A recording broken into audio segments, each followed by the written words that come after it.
Bien, bonjour à tous et bienvenue sur la vidéo de Wiseman. Donc cette vidéo fait directement suite, c'est la partie 2, je dirais, par rapport à la Switch 2 et ce qui se passe dans l'industrie du jeu vidéo. Et aujourd'hui, on va rentrer dans le détail que j'ai abordé dans la vidéo précédente, mais là, on va en parler. Qu'est-ce que c'est la vente à perte et comment ça se calcule en fait. Et du coup, on va pouvoir expliquer un peu, je l'ai brièvement abordé, mais euh, comment par exemple des magasins comme Leclerc, euh, Auchan et autres peuvent pratiquer les prix qu'ils pratiquent, je dirais, sans pour autant que ça soit, on va dire, des promotions. C'est-à-dire que, voilà, c'est pas forcément des promotions. Et donc, on va directement débuter par la France. Donc, pareil, hein, économie.gouv.fr.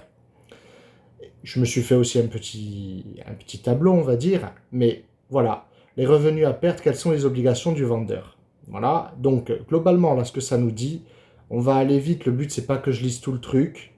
Mais la vente à perte est interdite. Il est interdit de revendre un produit en l'état à un prix inférieur à son prix d'achat effectif, déterminé par le prix unitaire net sur la facture d'achat, ajusté de divers éléments comme les avantages financiers, les taxes et le coût du transport.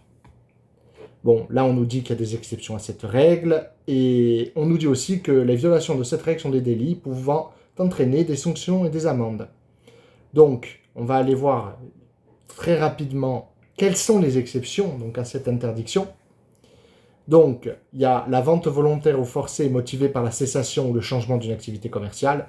C'est-à-dire que demain tu es en faillite, tu es autorisé quelque part à vendre à perte parce que vaut mieux vendre à perte que pas vendre du tout.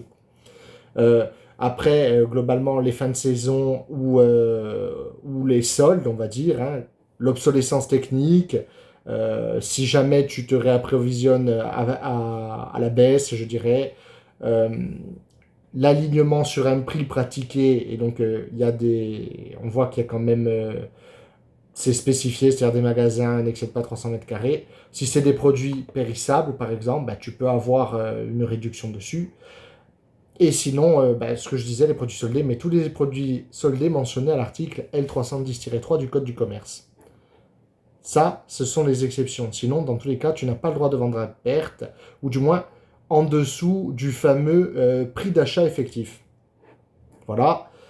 Et donc, là, en gros, on va détailler ce que c'est le prix d'achat effectif. Donc, le prix d'achat effectif, c'est le prix unitaire net figurant sur la facture d'achat, minoré du montant de l'ensemble des autres avantages financiers. C'est-à-dire que, pour prendre l'exemple, par exemple, d'une chaîne de magasins, par exemple, Leclerc, Auchan, ce que vous voulez, hein, Carrefour, euh, ça, en fait, c'est quand tu achètes en très grand nombre, ou du moins à des, enfin, je veux dire, c'est pas comme moi particulier qui vais acheter une console et je la paye plein tarif. Eux, ils achètent par palette. Et donc, quand tu achètes par palette, tu as quelque part des réductions.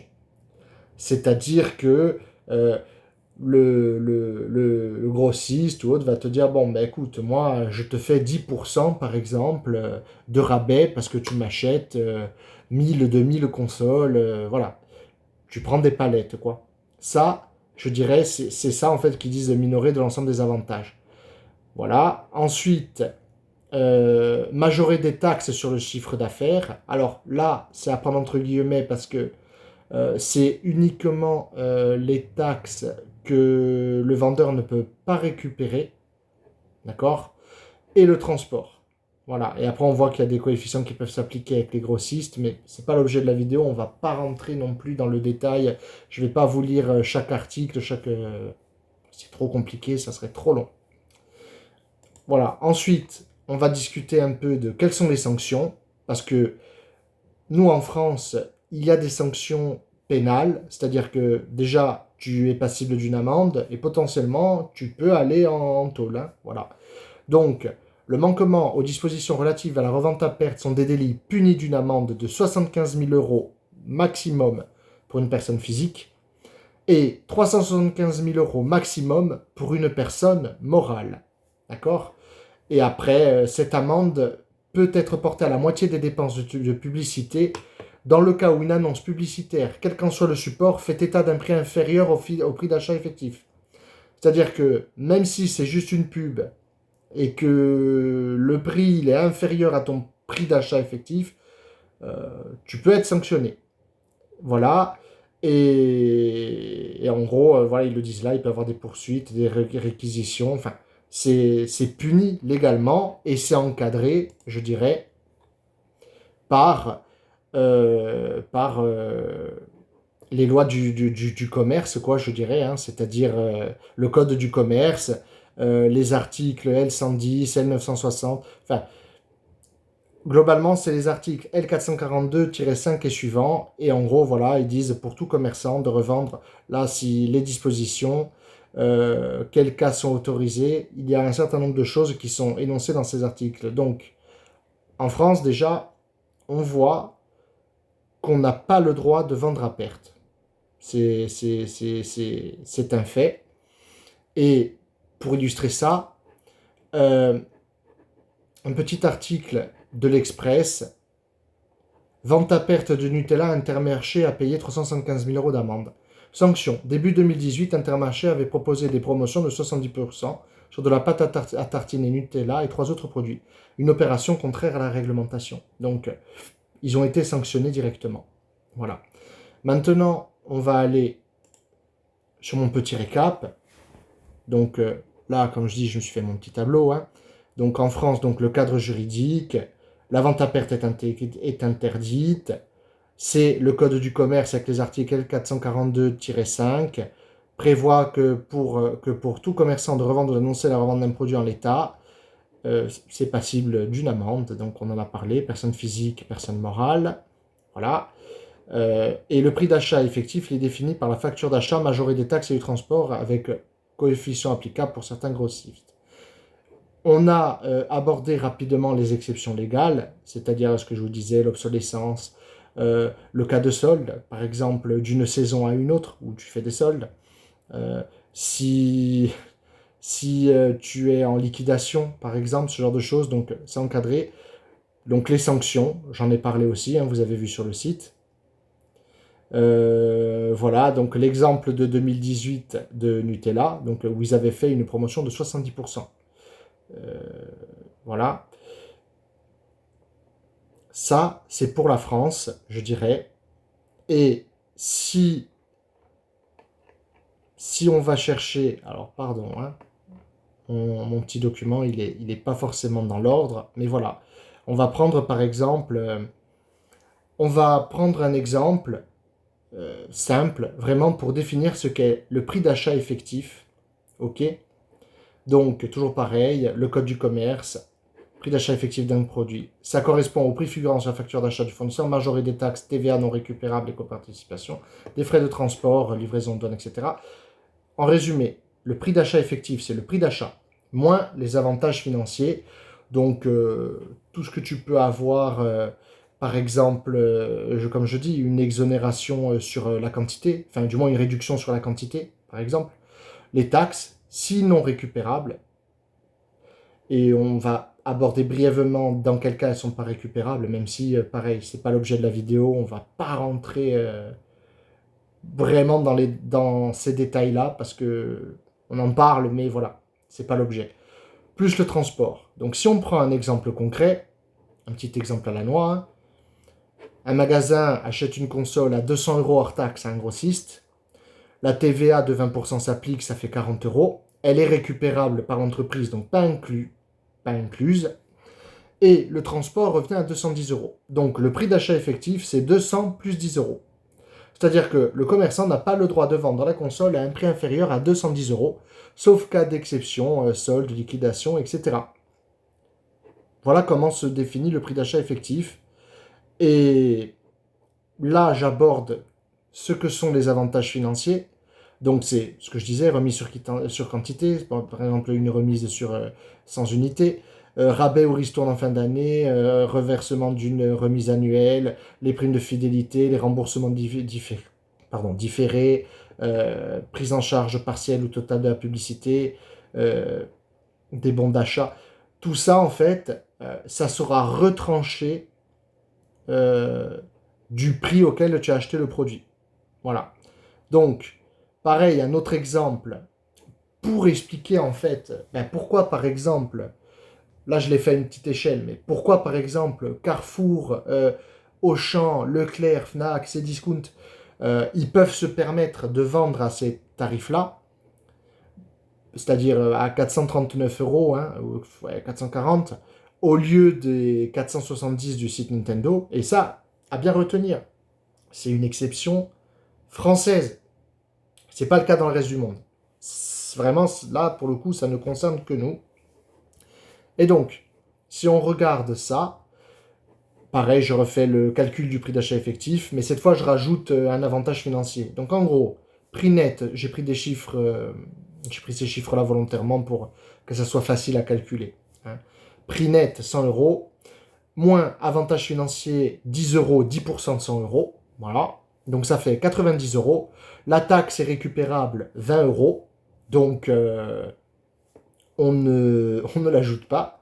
Et le transport, 5 euros. Donc le prix d'achat, c'est 95 euros.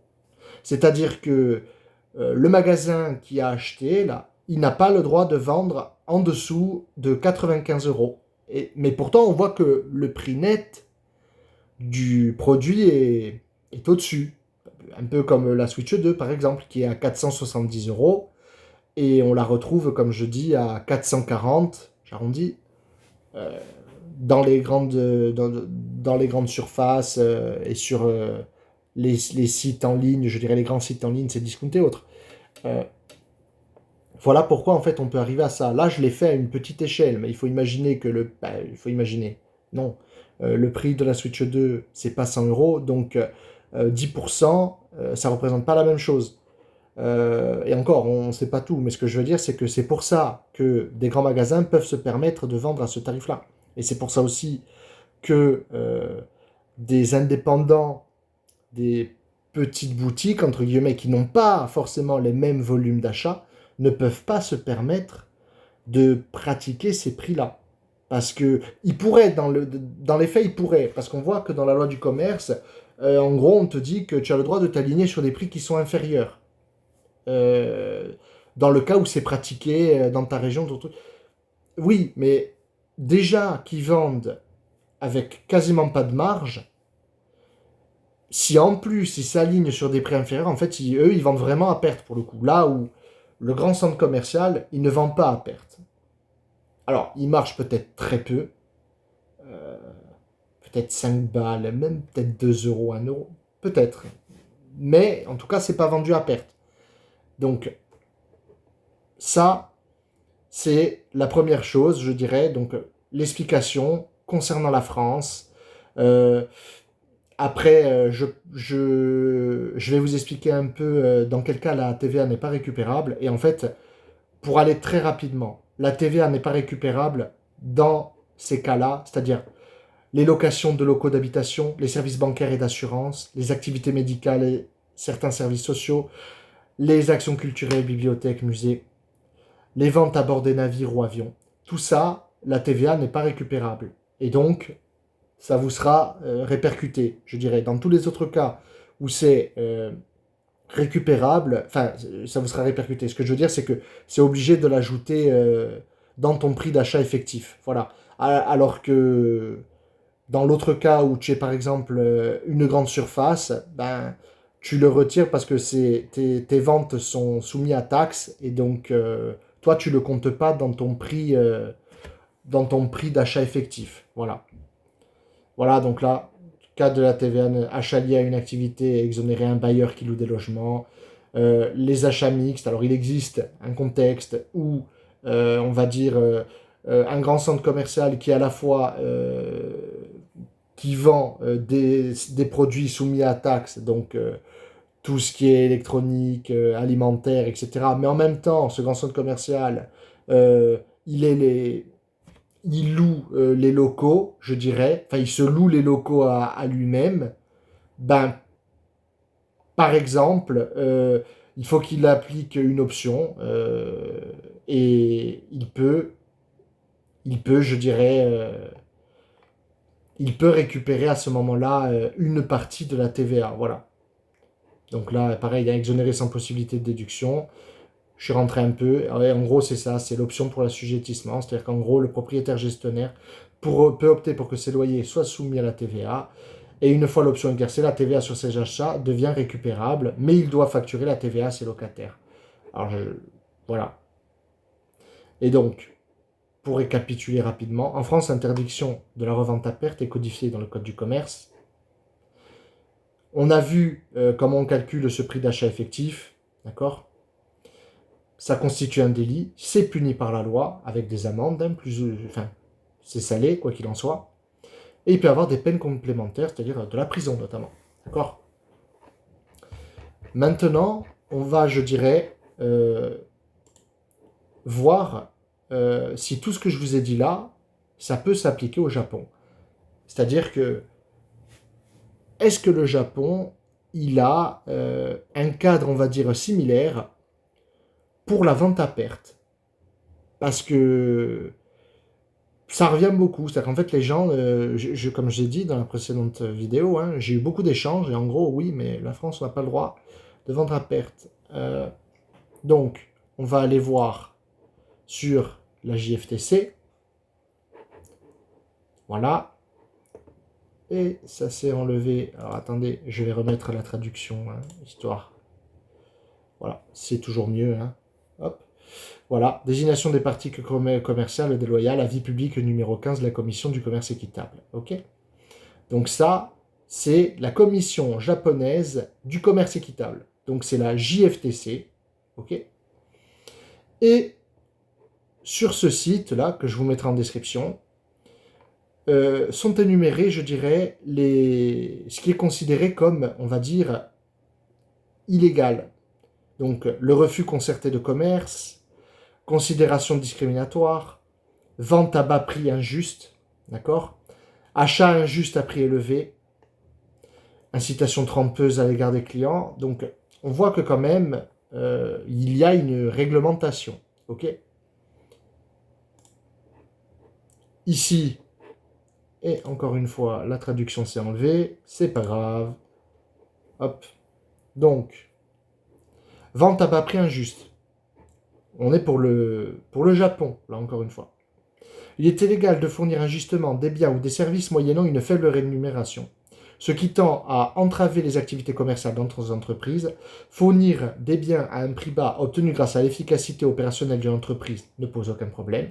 C'est-à-dire que si ton entreprise elle est hyper efficace, qu'elle est hyper opti au niveau des coûts, il n'y a pas de problème. Par contre, en revanche, donc, si une entreprise tente d'acquérir des clients en proposant un prix bas qui ignore totalement la rentabilité, cela peut être illégal. Concernant les ventes à bas prix injustes, la Commission a publié des lignes directrices concernant les ventes à bas prix injustes en vertu de la loi anti-monopole du 18 septembre 2009, modifiée le 23 juin 2011. Donc ça, en fait, c'est l'AMA. C'est l'Anti-Monopole Act. Et on va dire, je vais faire un raccourci, c'est pas ça, hein, mais en gros, si on devait comparer, l'AMA, c'est l'équivalent de notre loi du commerce, même si, attention, hein, ça définit des règles, voilà. Et la JFTC, on va dire, c'est en quelque sorte l'autorité qui va venir contrôler ça et appliquer des sanctions ou autres. Voilà. Donc, maintien du prix de revente, il est illégal sans motif valable d'exiger des grossistes des détaillants qui maintiennent leur prix de gros ou de revente à un niveau déterminé. Je vous laisserai aller voir, je dirais, la totalité du document, parce que c'est très long, et je vais pas juste faire que lire, parce que sinon, pénalité, responsabilité. Hein. Donc, voilà, donc, mais ça recense globalement tout ce qui est interdit, tout ce qui peut être toléré, dans quel cas, etc. Et donc, on va revenir un peu à mon petit document. Cadre juridique au Japon. Alors, j'ai dit cadre juridique, mais en vrai, il n'y en a pas. Enfin, pas comme nous en France. Au Japon, la notion de vente à perte relève du droit de la concurrence, l'Anti-Monopoly Act, l'AMA. interdit les ventes à des prix bas injustifiés. La Fair Trade Commission, JFTC, a désigné ces deux pratiques comme méthode commerciale déloyale. Concrètement, un distributeur ne doit pas fixer un prix inférieur au coût total de fourniture du bien de manière à exclure ses concurrents. Donc en fait, c'est la concurrence déloyale. Voilà. La réglementation précise que toute vente continue à un prix nettement inférieur au coût nécessaire pour fournir le bien, c'est-à-dire ne couvrant même pas le coût variable, est interdite si elle tend à rendre difficile l'activité commerciale des autres entreprises. Et c'est là un peu où il y a une différence, on le voit déjà là dans ces quelques lignes, c'est-à-dire qu'en fait, euh, au Japon, la méthode de calcul n'est pas tout à fait la même. Au Japon, tu as un coût de vente total, d'accord? Et globalement, tu n'as pas le droit de vendre en dessous de ce coût-là. Ok? Mais on te précise ici que, à minima, il faut couvrir le coût variable. Et en fait, il y a un distinguo, il y a le coût total et le coût variable. Et on va en parler un petit peu plus en détail. On va regarder aussi les exceptions légales. Donc, la loi prévoit des motifs justifiables qui exonèrent l'entreprise de responsabilité. Par exemple, si la baisse de prix découle de l'évolution normale du marché, défaut d'offres, ou encore si l'entreprise écoule des produits périssables ou hors saison devant être liquidés. Tiens, ça rappelle la France. Alors ces ventes sont considérées comme admises. La directive JFTC détaille que les soldes de produits fragiles, denrées fraîches, articles de saison passée ou défectueux peuvent justifier d'un prix inférieur au coût variable. Là, vraiment, c'est de la vente à perte. Parce que le coût variable, ça couvre à minima, je dirais, les coûts de production, on va dire. Voilà. A l'inverse, un vendeur qui maintient volontairement un prix sous le coût de production sans raison économique valable dans le but d'évincer un concurrent sera sanctionné. Voilà, donc sanction, l'AMA prévoit des mesures administratives en cas de violation. Ça passe par des avertissements, et si ça se prolonge et si ça se reproduit, c'est des injonctions, ordre de cessation de la pratique, et ça peut aller jusqu'à des pénalités financières, appelées surcharges administratives, et les pénalités financières, ben, ça peut aller assez haut, c'est 1-3% du chiffre d'affaires. Donc quand tu t'appelles Nintendo par exemple, ou PlayStation, que ton chiffre d'affaires il est de plusieurs millions, moi à 5% je prends, hein. Je veux dire, il n'y a pas de problème. Hein. Voilà. Et chose importante, au Japon l'infraction n'est pas pénalisée pénalement, c'est-à-dire pas de prison. C'est des mesures administratives. C'est là où ça diffère de la France, où en France on a la loi commerce et on a un cadre pénal en fait qui va dire tu as des amendes et tu peux faire de la prison pour ça. Au Japon, ça se passe pas comme ça, d'accord. Ici, j'ai pris l'exemple, je dirais, de quelques affaires récentes. Par exemple, 2024, la JFTC a mis en garde deux sociétés pétrolières pour montrer que dans la pratique, c'est appliqué et ça peut aller assez vite. Pour avoir vendu de l'essence ordinaire à perte sur 5 mois, par exemple février et juin 2024. Il y a un autre cas, je dirais, pareil, où il y a, je sais plus, une station aussi qui avait vendu à perte sur une trentaine de jours, quelque chose comme ça. Donc, si on fait une comparaison rapide France-Japon, les deux pays interdisent la vente à perte dans l'optique de protéger la concurrence, d'accord. Sauf qu'en France, l'interdiction est d'imprécation légale claire, code du commerce, d'accord. Vendre en dessous du prix d'achat effectif est un délit pénal, donc legifrance.gouv. Il y a des exceptions, hein, donc vente, liquidation, solde, périssable, d'accord. Et elles sont expressément listées par la loi dans l'économie.gouv.fr. Au Japon, le régime, il est plus analytique, c'est-à-dire que c'est plus au cas par cas. Au Japon, en fait, il y a tout de même un cadre, mais en fait, la JFTC se réserve le droit d'analyser la situation et de voir pourquoi une entreprise peut être amenée à faire ça. Voilà. C'est-à-dire que ça interdit la baisse de prix injuste envers les concurrents, mais il appartient à l'autorité de vérifier les circonstances et d'apprécier les raisons valables. Donc baisse de marché, promotion ponctuelle, vente de produits abîmés. D'accord ? Voilà, donc là, les sanctions qui s'appliquent en France et au Japon, en fait, c'est des injonctions ou des surcharges financières jusqu'à quelques pourcents du chiffre d'affaires. Voilà. Et la France, alors que la France, elle implique des sanctions pécuniaires directes, euh, le Japon mise plutôt sur un suivi administratif, avertissement, injonction renforcée en cas de récidive. Voilà. Donc, on voit en fait que, alors, il y a des différences, hein, notamment, je vais y venir, hein, la méthode de calcul du coût, hein, entre le Japon et la France, mais on voit que, ben, au Japon non plus, tu n'as pas le droit de vendre à perte. D'accord? Donc,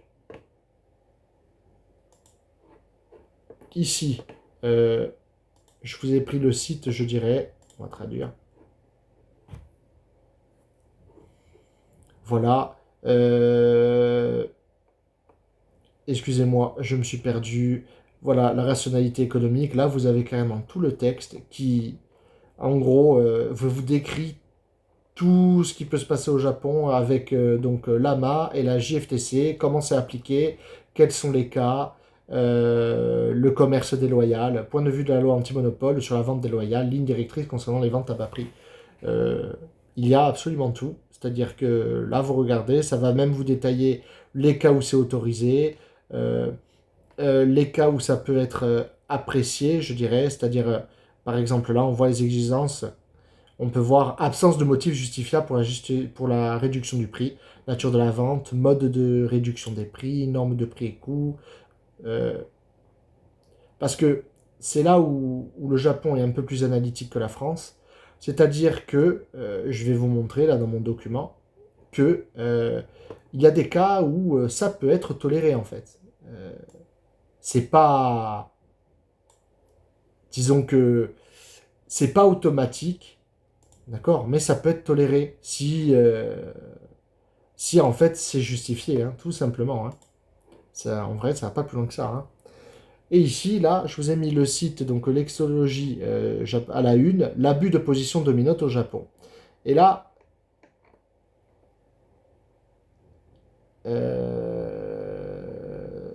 zut, pourquoi ça a fait ça? Excusez-moi, hein, je recharge la page.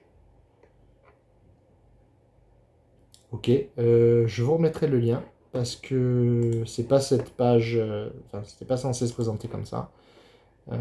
C'était pas.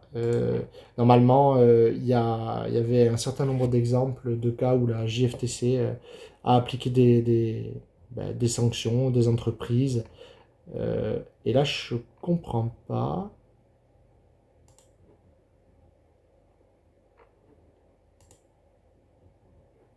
Je comprends pas. Bon, on regarde. Je regarderai. Je mettrai le lien.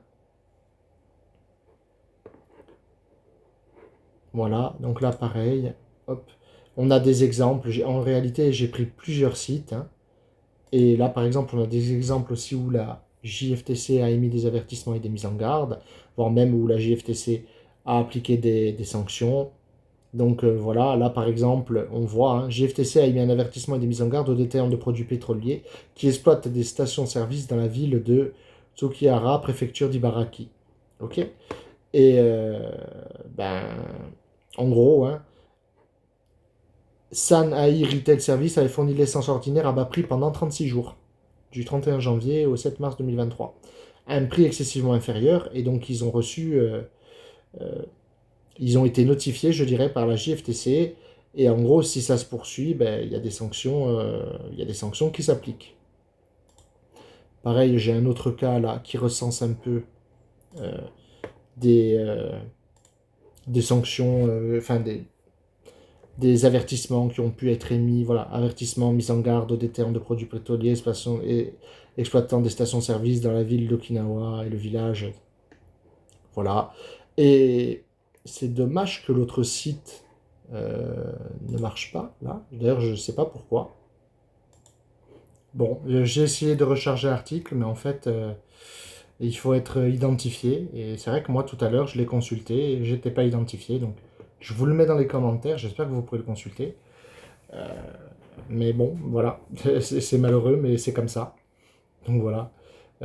Donc, je vous disais, je vous ai mis différents cas où c'est vraiment dommage celui-ci, par contre, parce que ça détaille même des entreprises qu'on connaît, style Apple, Toys R Us, pardon, Amazon, Amazon Japon. où il y a eu des cas où ils ont été en quelque sorte notifiés ou rattrapés, et où il y a même eu des actions, je dirais, faites par la JFTC, actions qui n'ont pas toujours abouti, parfois qui ont appliqué des sanctions et qui ont été réduites, mais il y a eu des actions, en fait. C'est ce que je voulais montrer, en fait, avec cet article-là. Et franchement, c'est vraiment dommage que... Puis alors, comme par hasard, quand je vous fais la vidéo, bon, c'est pas grave. On va revenir à mon petit document.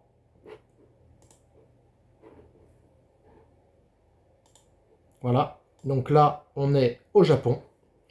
Donc, ce que je vous disais, la JFTC définit le coût total de fourniture du bien comme le coût de revient complet supporté par le fournisseur pour les produits vendus à prix réduit. Concrètement, il s'agit des coûts de vente totaux du bien concerné. Pour un fabricant, c'est la somme des coûts de production plus les frais de vente, frais généraux d'administration.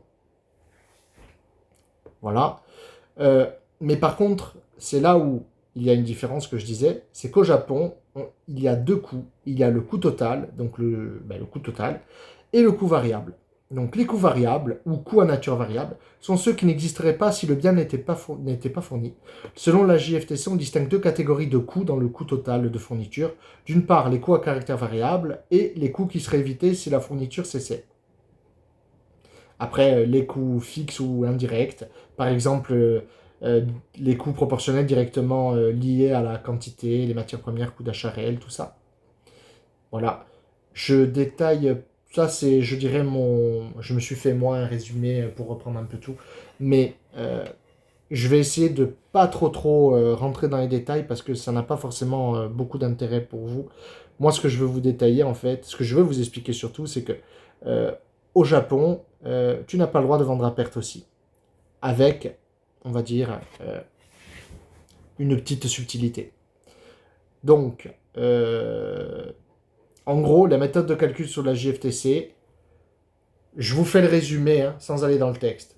En gros, tu dois vendre à ton coût total ou supérieur. Si tu vends en dessous de ton coût total, la JFTC peut te tomber dessus. Alors, pas forcément... disons qu'elle va te demander des comptes et te dire, mais pourquoi tu pratiques ce coût-là? Et donc, c'est deux choix. Ou tu as une bonne explication par le marché, par... Alors, je me suis renseigné. Pour le coup, le fait que le yen soit bas, ça peut potentiellement être une bonne raison pour appliquer un coût bas, hein, complètement. Enfin, un coût inférieur au coût total. Donc, ça peut être toléré, ça peut être autorisé. Mais par contre, tu ne dois en aucun cas vendre en dessous de ton coût variable. C'est-à-dire que si tu vends en dessous de ton coût total, ils vont regarder, ils vont apprécier la situation, et selon que ça soit qu'ils jugent que c'est justifié ou non, soit ils vont dire ok, ils vont te laisser faire, soit ils vont te notifier, ils vont dire non, non, tu arrêtes ça tout de suite, tu vends à ton coût total. Mais c'est là la différence avec le Japon, c'est que tu peux vendre entre ton coût variable et ton coût total, et sans avoir forcément de sanctions ou quoi, si jamais tu peux démontrer que c'est justifié. Ok? Voilà, donc les coûts variables, les coûts totaux, illustrent la notion par la somme de tous les coûts. Exemple concret d'application, donc c'est un petit peu ce que je vous ai montré sur les sites. Je vais descendre, voilà. Donc là, je vous fais un exemple générique de ce que sont les coûts variables. Et en vrai, je dirais, c'est connu, hein, on va dire c'est le milieu d'entreprise. Donc c'est les matières premières, plastique, plus lentilles de contact, enfin, de lentilles optiques, pardon. La main-d'œuvre directe, le packaging, c'est-à-dire le boîtier, manuel, machin, les frais de transport, les royalties, l'énergie de production, donc ce que tu vas consommer. Voilà, donc ça, c'est les coûts variables. Et le coût total, c'est en fait les coûts fixes ou indirects, c'est la R&D, l'industrialisation, le marketing et la publicité, les frais généraux d'administration, donc salaire du siège, frais bancaires, et les coûts logistiques globaux, entrepôt, gestion des retours. Tout ça. Et donc, j'ai fait un petit cas concret, je dirais, pour illustrer ça. Attention, je ne dis pas que ce que je mets là, ce que j'écris là, c'est le prix de la Switch 2, pas du tout. Bon, après, en vrai, je serais pas étonné que ça soit quand même assez proche, mais bon. Alors, donc, on prend l'exemple de la Switch, d'une Switch 2 hypothétique, je précise, hein. Donc, on a, imaginons, on parle en dollars, hein, 200 $ de coût des composants, donc brut, écran, socle, batterie, coque. L'assemblage et test, donc main d'œuvre directe pour assemblage et contre-qualité, 20 $. Tout ce qui est packaging, 5 $. Le transport unitaire, le coût du fret international réparti par console, 10 $. Et les royalties, on va dire les licences, 5 $. Ça nous donne 240 $ de coût variable. Ok. Donc ça, ce chiffre-là, tu n'as pas le droit de vendre en dessous. Si tu vends en dessous, c'est pas peut-être, c'est tu seras automatiquement sanctionné par la JFTC. Ça, c'est strictement interdit. Tu n'as pas le droit de vendre en dessous de ce coût-là. Ensuite, on va rajouter donc le coût total, je dirais. Donc, l'amortissement R&D usine, 15 $, le marketing publicité, 20 $, frais généraux d'administration, donc frais bancaires, logistique entrepôt. On va dire que si on fait le coût total, ça fait 240 $ de coût variable et 50 $ de coûts en rapport avec la R&D, tout ça. Ça nous ramène le prix de la console à 290 $. Donc, je reprends. Tu n'es pas censé vendre en dessous de ce coût total 290 €, mais si tu es capable de justifier qu'il y a quelque chose dans le marché actuel qui fait que tu dois t'aligner sur un tarif inférieur pour, en quelque sorte, être compétitif, ça peut se faire. Donc, tu peux être autorisé à vendre entre les 240 $ et les 290 $. Entre, je précise, jamais en dessous de ce coût-là. Parce que ça donnera lieu systématiquement à sanction. Là où, ici, ça peut être apprécié. Ok. Donc, prix inférieur au coût total, motif justifiable selon la JFTC. Donc, marché et coût en forte variation, un effondrement de la demande ou du prix du marché, surcapacité, produits périssables ou saisonniers, liquidation et fin de série. C'est ce qu'on a vu un peu même par rapport à la France. Hein. Promotion commerciale limitée. Mais on voit quand même qu'au Japon, c'est un peu plus encadré. Parce qu'en France, j'ai pas trouvé de prix minimum. En gros, dans le cas d'une liquidation, un magasin peut très bien mettre ses produits à moins 70, moins 80%. Ça peut passer en France. Y a pas... Enfin, j'ai pas trouvé vraiment de limite. Là où au Japon, la limite, c'est quand même ce coût variable. Ok. Donc là, c'est les différents exemples qui peuvent être tolérés, on va dire. Ensuite, j'ai repris des exemples en fait où la JFTC est intervenue, donc a mis en garde Ibaraki. Voilà.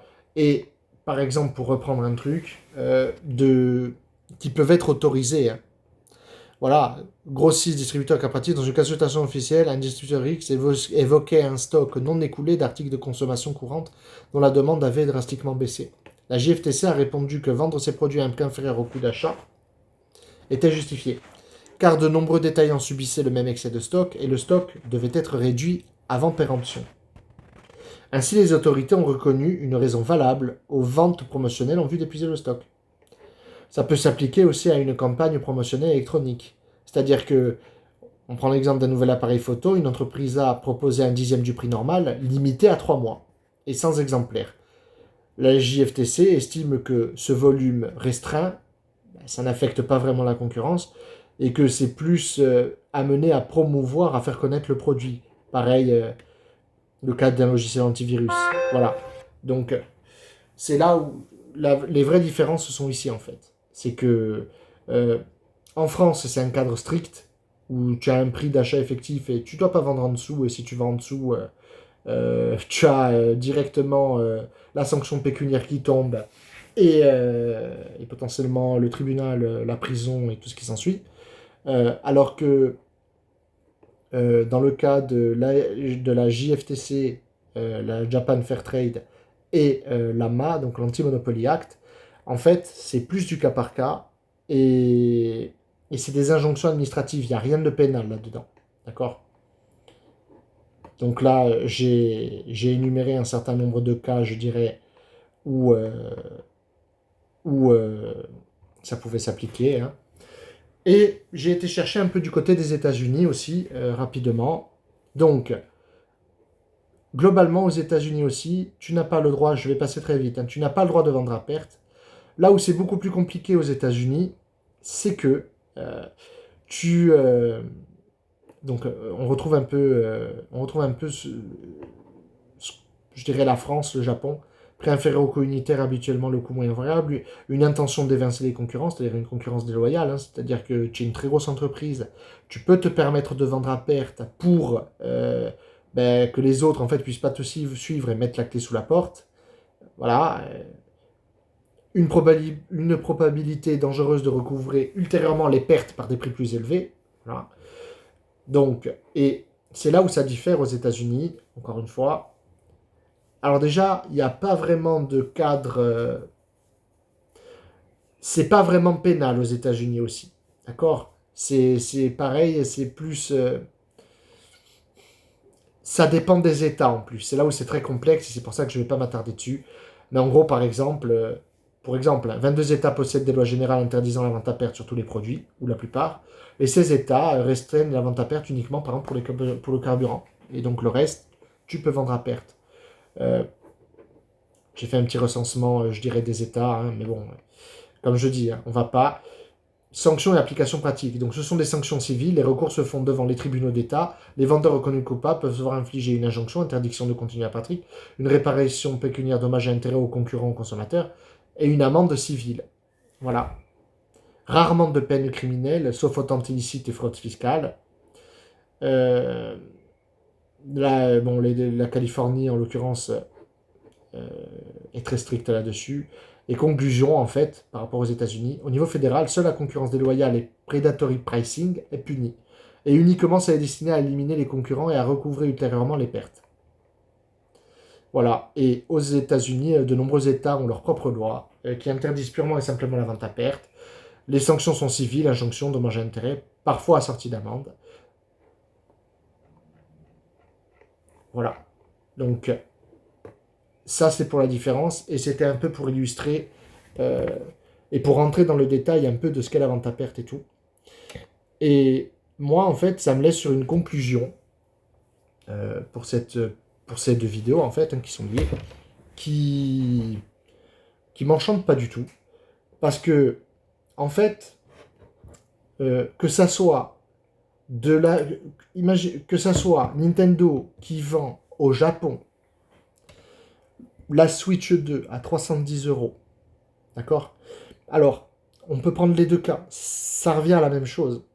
C'est-à-dire que ça soit à 310 euros et qu'en fait, ils couvrent les coûts totaux. Et donc, ils la vendent pas à perte, ils la vendent peut-être même avec un petit bénéfice. On se fait enfler, on paye trop cher. Et globalement, on paye pour les autres. C'est-à-dire qu'on paye pour le Japon, par exemple, où ben, ça va pas bien. Et même dans le cas, et l'autre cas, ben, j'ai envie de dire, c'est même pas encore pire, c'est pareil en fait. C'est-à-dire que même si on est dans le cas où effectivement au Japon, la Switch 2 ils la vendent en dessous du coût total, parce qu'imaginons Nintendo a été justifié auprès de la JFTC quand la JFTC a toqué à la porte et a dit bon qu'est-ce qui se passe. Nintendo a dit bah oui vous comprenez, le coût du yen, ça se casse la gueule. Et donc la JFTC peut-être a dit ok bon on tolère. Donc Nintendo vend au-dessus de son coût variable, mais en dessous de son coût total. C'est la même conclusion en fait. C'est-à-dire qu'en fait, on se retrouve à payer pour les Japonais parce que ça va pas bien, nous en Europe, pour moi en tout cas, hein, c'est comme ça que je l'interprète, hein, et, et avoir les augmentations qui risquent d'arriver sur la Switch 2, et j'en ai parlé la fois dernière où elle n'est pas encore sortie, il parle déjà d'augmenter le prix, mais j'ai hâte de voir où il va augmenter le prix. Parce que si le prix, je l'ai déjà dit, il augmente en Europe et pas aux États-Unis, mais là alors c'est le pompon. C'est-à-dire que là, on va payer pour les Japonais et on va payer pour que les Américains ils aient leur Switch au prix de base. Et nous, encore une fois, l'Europe, le paillasson du monde, on se fait marcher dessus. Et ça m'énerve, mais ça m'énerve au plus haut point. Pour moi, c'est intolérable. Euh, donc, la conclusion en fait de cette vidéo. moi, je n'achèterai pas cette console. Pour moi, je ne peux pas tolérer ça. Jusqu'à preuve du contraire, hein, qu'on m'apporte euh, des preuves, les relevés même financiers de Nintendo pour voir effectivement, ah d'accord, oui, effectivement, ils ont vendu à perte, machin. Parce que je le répète, je l'ai déjà dit, mais Nintendo, ils n'ont pas pour habitude de vendre à perte. Ils n'ont jamais fait ça. Jamais. Donc, je vois pas pourquoi là, ils le feraient. À mon avis, si je dois donner un avis, ils sont plutôt ou à cheval avec le coût total, ou très légèrement supérieur, donc ils marchent très peu. Et en fait, ils marchent sur nous, les Européens. Voilà. Hein. Euh, voilà. Pour faire une conclusion à cette vidéo, on a vu ensemble l'inflation. J'ai essayé de vous montrer que l'inflation, non, ça ne colle pas. Vous avez vu, je dirais, le petit graphique avec effectivement le pic en 2022. Mais là, en France, je dirais, on est autour des 2%, même inférieur. Donc c'est pas l'inflation. Ensuite, toujours en rapport avec l'inflation, j'ai essayé de vous démontrer que pour moi, il n'y a pas d'intérêt à aller prendre un prix d'une console ancienne et de le mettre au prix actuel. À la limite, c'est plus logique de prendre le prix en euros de la console actuelle, si on veut faire une comparaison, et à le remettre en francs. Et vous allez voir en francs qu'en fait les consoles ne font qu'augmenter. Je vous ai montré aussi que vous comparez une époque avec des prix, mais l'époque n'a rien à voir. C'est-à-dire que j'ai essayé de vous montrer que le marché n'était pas le même, que il était beaucoup moins vaste qu'il est actuellement. C'est-à-dire que là, on est à des millions et des millions de joueurs, je dirais. D'accord. Donc, au final, si on prend l'exemple de la Switch, on est à plus de 150 millions d'exemplaires. Si on rajoute la PS, la PS5 et la Xbox, euh, on doit être assez facilement aux 300 millions d'exemplaires au global. Hein. Donc, on voit bien que le marché n'est pas le même. Euh, Autre chose pour illustrer que le marché n'est pas le même et que j'ai pas forcément développé dans la première vidéo, ben on voit bien en fait que il y a un changement, je dirais, même du côté de Nintendo par rapport à, comment dire ça, il y a un changement de cap, un changement de paradigme, euh, un tournant, une nouvelle stratégie en tout cas chez Nintendo qui a commencé à s'appliquer en vérité avec la Switch première du nom et on peut en parler. La Switch première du nom, par exemple, depuis la Switch première du nom, les jeux ne baissent plus de prix. C'est-à-dire que ton The Legend of Zelda Breath of the Wild, sorti en 2017 à 60 euros, globalement, en 2025, il n'a pas baissé, il est toujours à 60 euros sur la Switch. Voilà. Donc, on voit qu'il y a un changement quand même chez Nintendo sur comment ils appréhendent. Euh, la deuxième chose, enfin, l'une des choses aussi que j'ai pas beaucoup évoqué, mais en rapport avec ce changement de marché, ce marché qui à l'époque n'était pas du tout le même, ben, c'est comment on consomme le jeu vidéo aujourd'hui, dans le sens où les entreprises nous facturent en fait de plein de manières différentes. On pense notamment aux DLC, aux accès anticipés, et je dirais aux cosmétiques, aux microtransactions. Voilà. C'est des méthodes de facturation en plus. On pense aussi, ça c'est bien en place, je dirais, depuis la Xbox 360 et PS3 avec le PlayStation Store et le Xbox Live. Maintenant, les constructeurs ont leur propre store où ils vendent leurs propres produits dessus. Donc, pas de transport, pas de boîte, pas de cartouche, pas de disque, pas de... Donc, en vrai, on pourrait se poser la question, si on parle des jeux vidéo, des fameux coûts qui explosent là. On pourrait vraiment se poser la question. C'est-à-dire que pour moi, il y a quelque chose qui... Moi, ça me soulève en fait... Finir cette vidéo là, ça me soulève deux autres questions. La première, c'est... euh, on parle d'un marché où les coûts explosent. C'est globalement ce qui est évoqué par allez, Capcom, EA, PlayStation, qui justifient donc l'augmentation des jeux, d'accord, du prix des jeux vidéo, parce que les coûts de production explosent. Mais en même temps, on voit que il y a plein de studios indépendants.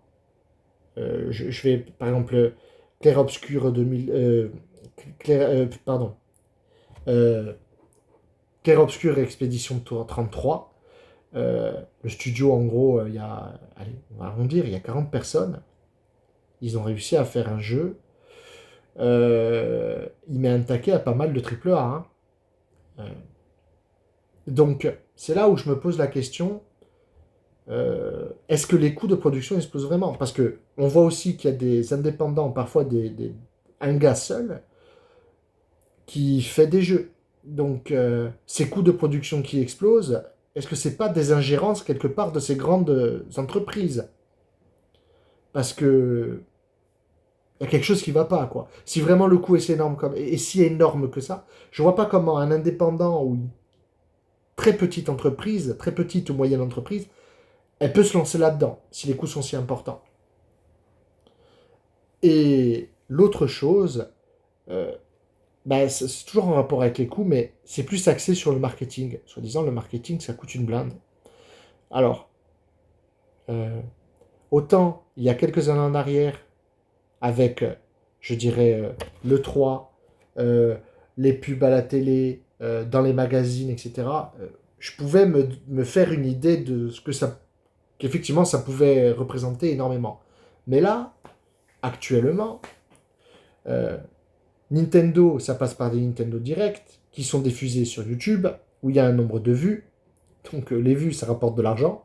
Euh, euh, les PlayStation, enfin PlayStation, ben, c'est la même chose.